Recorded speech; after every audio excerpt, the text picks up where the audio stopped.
Hey guys, welcome back to my channel Formal Learning with Deepika. I hope you all are doing great. So without wasting your time, let's start a new video on hospital formulary, its definition and principle. For my previous video lectures, you can check the link in the description box or you can click on the I button also. So let's start with the definition of hospital formulary. So basically hospital formulary क्या होता है, list of pharmaceutical preparations होता है जिसमें कि medicine के बारे में इंपॉर्टेंट इन्फॉर्मेशंस होती है जो कि डायरेक्टली क्या रिफ्लेक्ट करता है, current clinical views of the medical staff. जो मेडिकल स्टाफ है उसके करंट क्लिनिकल व्यूज़ को वो रिफ्लेक्ट करता है। और हॉस्पिटल फॉर्मूलरी सिस्टम एक मेथड होता है जहाँ पर कि medical staff of the hospital evaluate and select among the numerous available medical agent and dosage form that are considered most useful in the patient care in the particular hospital। तो patient care के लिए जितनी भी medication या dosage form जो useful है केवल उनको ही सिलेक्ट किया जाता है, बाकी मेडिकेशंस को नहीं जो कि आलतू फालतू होती है। तो सिलेक्शन किस बेसिस पे होता है? Selection is based on the basis of toxicity, untoward reactions, quality, efficacy and bioequivalence के बेसिस पे होता है। हॉस्पिटल फॉर्मूलरी जो रहता है वो क्या असिस्ट करता है आपका procuring, prescribing, dispensing and administration of the drugs under their non proprietary और proprietary name. That is non proprietary means you have to give the name of the drug और proprietary name means the brand name. So the main responsibility of hospital formulary is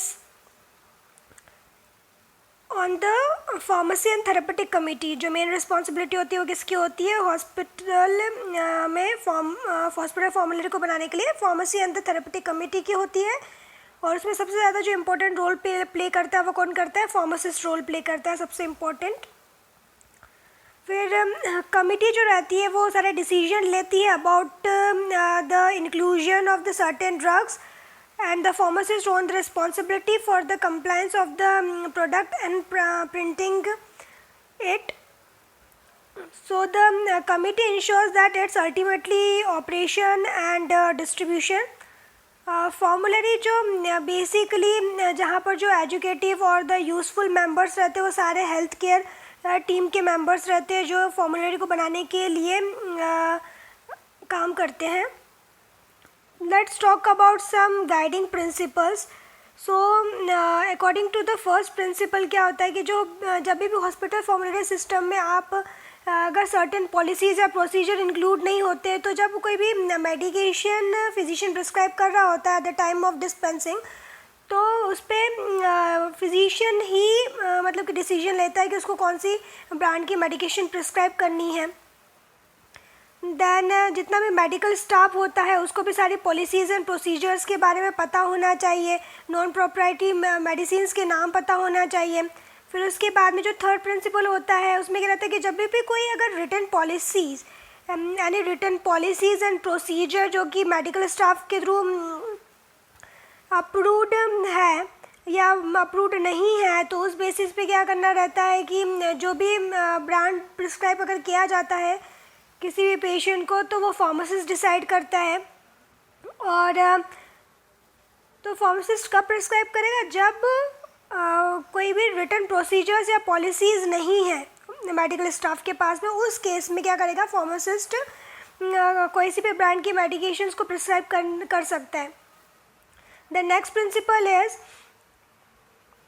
जितने भी वहाँ पर hospital में nursing persons रहते हैं उनको सारी इन्फॉर्मेशन पता होनी चाहिए हॉस्पिटल फॉर्मूलरी के बारे में कि जिससे कि उसका जो इफेक्टिव यूसेज है वो कर सके। और according to the hospital formulation policies and procedure उसमें कोई भी सब्सटीट्यूट टर्म यूज़ नहीं होता है या सब्सटीट्यूशन टर्म को आप यूज़ नहीं कर सकते हैं।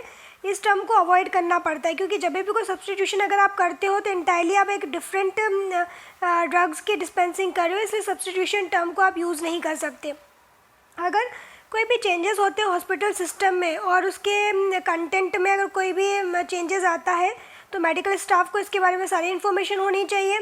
और जो फार्मासिस्ट रहता है वो under the guidance of PTC ये सारी अरेंजमेंट्स करता है about the drugs, chemicals, biological and pharmaceutical preparation जो कि किसी भी डिसीज़ की डायग्नोसिस और ट्रीटमेंट के लिए यूज़ होता है।